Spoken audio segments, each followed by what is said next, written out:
আমি ধ্বংস। এই জীবনে যতটুকু দুঃখ আমি পেয়েছি, সত্যি বলছি, তার এক বিন্দু পরিমাণও বহন করার শক্তি আমার ছিল না। কখনো চাইলেই কাঁদতে পারিনি, কখনো কারো কাঁধে মাথা রেখে বলতে পারিনি আমি ভালো নেই। তাই নিজের ভিতরেই সব জমিয়েছি হাসি মুখের আড়ালে, নীরবতার গভীরে। মানুষ ভাবে আমি শক্ত, আমি নির্লিপ্ত, আমি সব পারি, অথচ কেউ জানে না ভেতরে ভেতরে আমি কতবার ভেবেছি, একা রাতে বালিশ ভিজিয়েছি, চোখের জল দিয়ে গোপনে যুদ্ধ চালিয়ে গেছি। আমি নিজেকে এতবার জোড়া লাগিয়েছি যে এখন নিজের আসল রূপটাই ভুলে গেছি।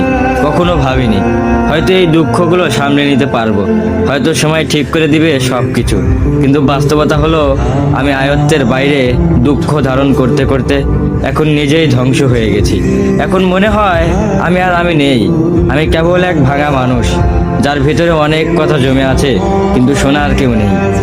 সবাই বলে খারাপ সময় সবসময় থাকে না, সময় ভালো হয়ে যাবে, কিন্তু কেউ বোঝে না সময় শুধু ক্ষত তৈরি করে, সেগুলো শুকায় না।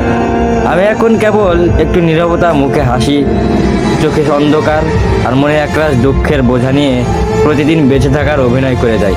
আমি ধ্বংস হয়েছি, তবু মুখে বলি আমি ভালো আছি।